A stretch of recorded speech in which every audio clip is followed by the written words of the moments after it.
Acabamos de cantar uma música que fala de uma oferta integral. Venho, Senhor, minha vida oferecer como oferta de amor e sacrifício. A gente tem refletido sobre o custo de ser cristão, não de ser salvo. Como já mencionamos, para sermos salvos, Cristo pagou todo o preço que deveria ser pago. Na cruz do Calvário, ele exclamou: está consumado, e anulou o escrito de dívida que pesava contra nós.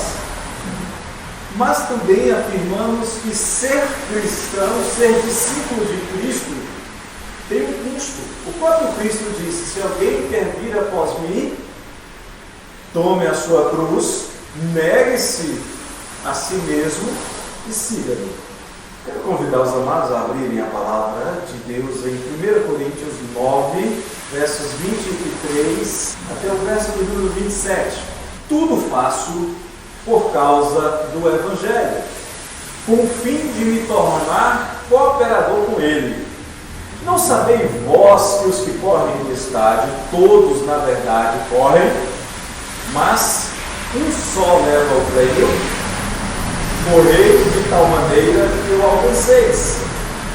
Todo atleta em tudo se domina, aqueles para alcançar uma coroa corruptível, nós, porém, a incorruptível. Assim, corro também eu, não sem meta, assim luto, não como desferindo golpes no ar, mas esmurro o meu corpo e o reduzo à escravidão, para que, tendo pregado a outros, não venha eu mesmo a ser desqualificado. Esta é a palavra de Deus para nós nesta noite. Há alguns anos eu me deparei com uma pergunta bastante intrigante, que talvez vocês possam me ajudar na busca de resposta. Em qual período da história da humanidade, em qual período da história da igreja era mais fácil ser cristão? Por exemplo, é mais fácil ser cristão hoje no século XXI? Ou era mais fácil ser cristão nos 3 primeiros séculos da história do cristianismo? Se nós formos considerar aspectos como considerar a fé cristã um crime, a perseguição institucionalizada ou a liberdade de culto, as acomodações dos lugares para reuniões, reconhecimento social, a comparação parece extremamente desigual. Se a gente for comparar perseguição com reconhecimento social, se a gente for comparar reuniões em cavernas, nos campos, nos bosques, até nos túmulos subterrâneos, com os templos suntuosíssimos que nós temos, o nosso aqui, se comparado com o que muitos irmãos se reuniam no início do primeiro, do segundo, do terceiro século, quando o escritor bíblico diz que eles se andavam errantes pelos antros da terra. Qual período da história da igreja é mais fácil ser cristão? Isabel, você preferia ser cristão hoje ou nos 3 primeiros séculos da história da igreja? Com homens como Calígula, Nero, mandando no Império Romano. Onde você preferia ser cristão? Hoje. Por quê? É mais fácil? Como comparar a vida cristã no primeiro século com perseguição de judeus contra a fé, gentios também perseguindo a igreja, as forças religiosas daquela época eram inimigas da fé, as forças políticas eram inimigas da fé, as forças militares eram inimigas da fé, havia oposição popular à fé cristã, com furor e ira, e tentativas de assassinatos e até assassinatos. Como comparar esse período com esse nosso tão complacente, às vezes até com incentivo para que as igrejas funcionem? Existem países em que os pastores são pagos pelo Estado. Quando o cidadão paga o imposto de renda, parte desse imposto de renda vai para a manutenção das igrejas. Sabe o que acontece nessas igrejas, nesses países? Estão vazias. Tem pastores, tem igrejas, as igrejas estão vazias. Onde é que é mais fácil ser cristão? Como comparar a perseguição sistematizada com os cristãos proibidos de cultuarem a Deus, se reunindo em lugares bastante desconfortáveis, como catacumbas, com o nosso universo gospel, os nossos shows com milhares de pessoas? Vamos fazer comparação? Parece ser injusto demais, parece? No passado, os cristãos eram arrastados para as prisões. Podia ser líder, podia ser gente comum. E eram presos simplesmente porque eram cristãos. Muitos mesmos, milhares, foram mortos.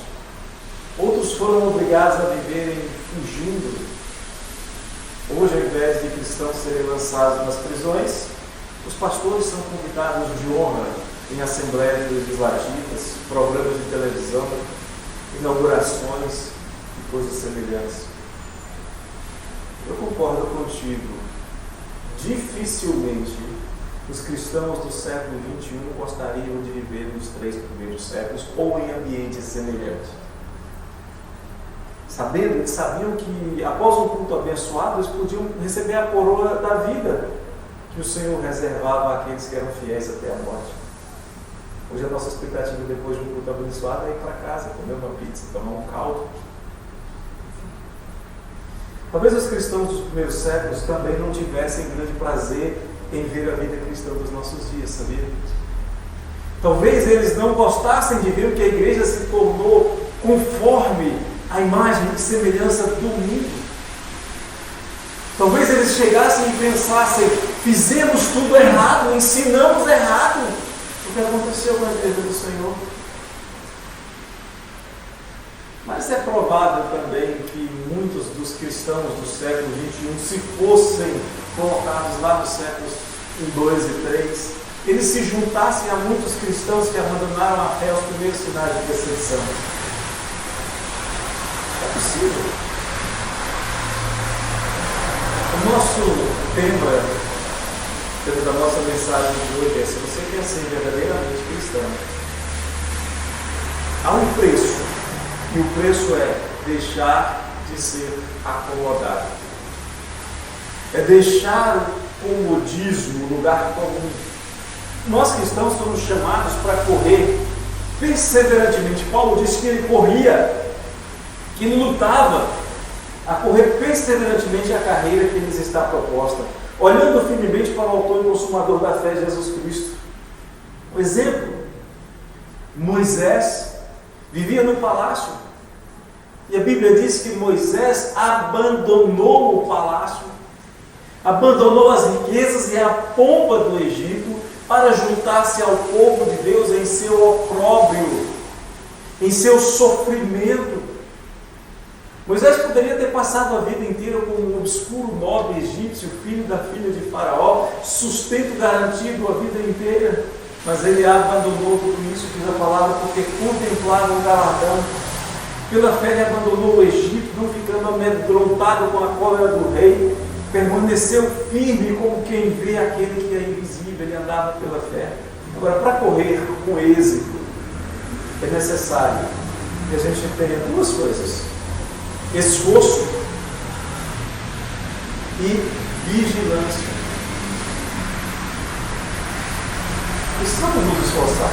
Os corredores antigos, muito antigamente, especialmente os atalaias, aqueles que tinham que dar notícias, recados, às vezes eles tinham que atravessar territórios inimigos.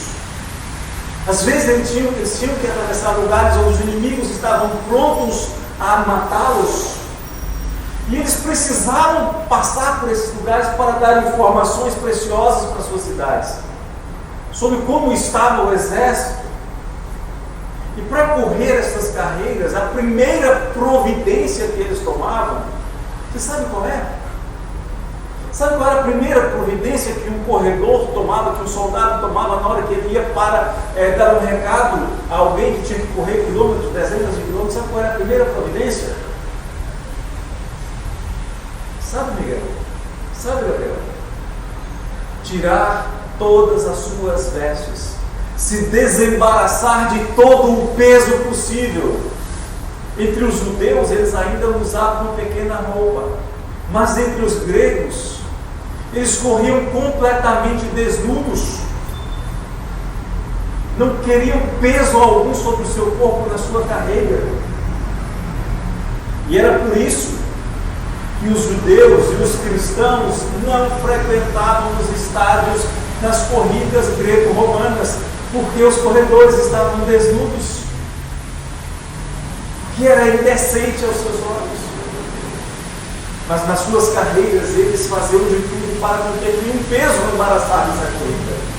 Na nossa corrida cristã é necessário que nós também nos desembaracemos de todo o peso e do pecado que nos assedia constantemente, porque ele nos atrapalha nos nossos movimentos cristãos e diminui a velocidade da nossa caminhada.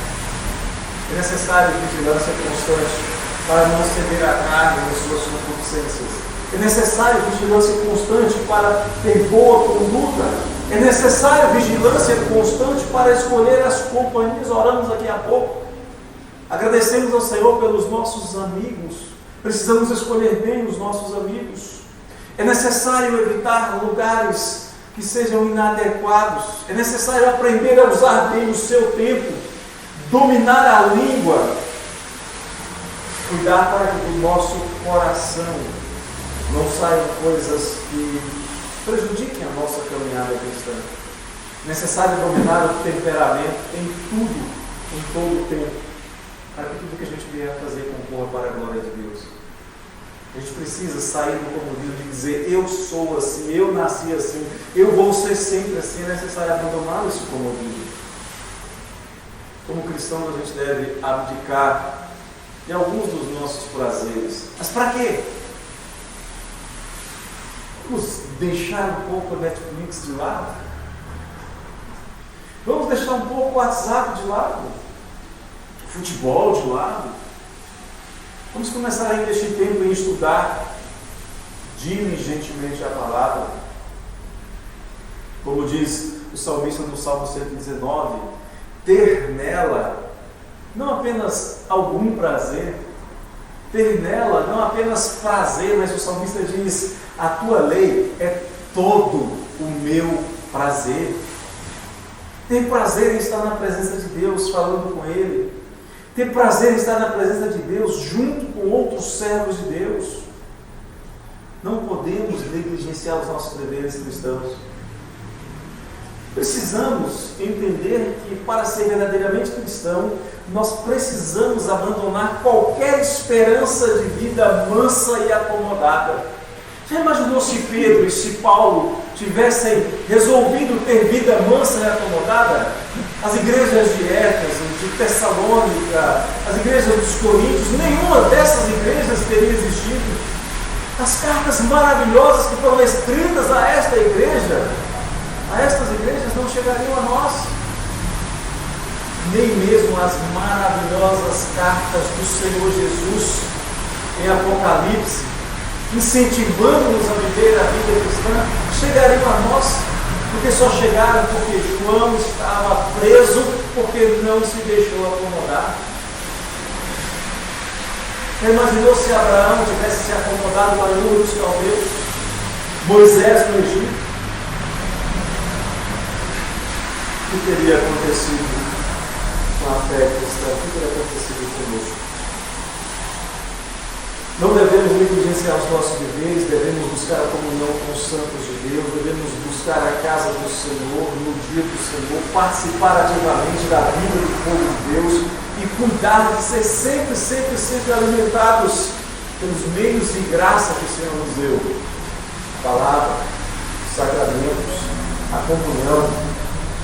Assim como é impossível ser forte sem se alimentar fisicamente, também é impossível ser forte sem se alimentar espiritualmente. Parece meio duro essas coisas. E parece até difícil. Eu vou ter que deixar o meu comodismo. Mas isso é só uma pequena parte do que significa ser cristão. Isso é só uma pequena parte do que significa renunciar a si mesmo. É só uma pequena parte das exigências de Jesus aos seus discípulos. Quem quer ser discípulo de Jesus tem que negar a si mesmo. Quem quer ser discípulo de Jesus tem que tomar a sua cruz.